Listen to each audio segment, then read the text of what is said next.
Hello hi అండి, అందరికీ ఎలా ఉన్నారు? బాగున్నారా? ఈరోజు పీజియన్ మల్టీపర్పస్ కెటిల్లో నేను మ్యాగీ ఎలా ప్రిపేర్ చేసుకోవాలో మీకు చూపిస్తున్నాను. ఏం లేదండి, 2 గ్లాసెస్ ఆఫ్ వాటర్ పోసేసి స్విచ్ ఆన్ చేసి టెంపరేచర్ అనేది 70 డిగ్రీస్ పెట్టుకుంటే కొంచెం వేడైనాయండి. అంటే 100 కానీ మినిమం మ్యాక్సిమం అన్నీ ఉంటాయి. మనం మ్యాక్సిమం పెట్టేసుకోవడమే. 100 పెట్టుకుంటే సరిపోతుంది మ్యాగీ కాబట్టి.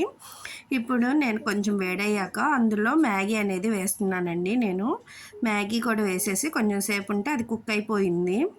మీరే చూడొచ్చు, చాలా ఫాస్ట్‌గా అయిపోతుంది. చాలా యూజ్‌ఫుల్‌గా కూడా ఉందండి. ఇది ట్రావెల్ ఫ్రీ అండి. ట్రావెలింగ్స్‌కి అది బాగా ఉపయోగపడుతుంది. నేను టెంపరేచర్ అనేది 100 డిగ్రీస్‌కి సెట్ చేసేసాను. ఇప్పుడు దీంట్లో మ్యాగీ మసాలా కూడా యాడ్ చేసేసి కొంచెం సాల్ట్ కూడా యాడ్ చేసేసి లిడ్ అనేది వచ్చింది దీనికి. లిడ్ అనేది పెట్టేశానండి. స్టవ్ మీద కన్నా మనకి దీంట్లో చాలా అంటే చాలా త్వరగా కుక్ అయిపోయిందండి మ్యాగీ. చూసారా? మనకి ఇలా కావాలనుకుంటే ఇలా ఇంకొంచెం దగ్గరగా కావాలనుకుంటే మనం చేసేసుకోవచ్చు. సూపీగా కావాలనుకున్నట్లు. చూసారా? మ్యాగీ అనేది రెడీ అయిపోయింది. మన మ్యాగీ రెడీ అయిపోయిందండి. మన మ్యాగీ చూసారు కదా! ఇది మనకి స్టవ్ మీద చేసుకునే దానికన్నా చాలా తక్కువ టైంలో అయిపోయింది. అండ్ టేస్ట్ కూడా సేమ్ మనకి స్టవ్ మీద ఎలా చేసుకుంటామో అలానే ఉంది. పర్ఫెక్ట్‌గా అయిపోయిందండి. అంతే అండి. Bye bye.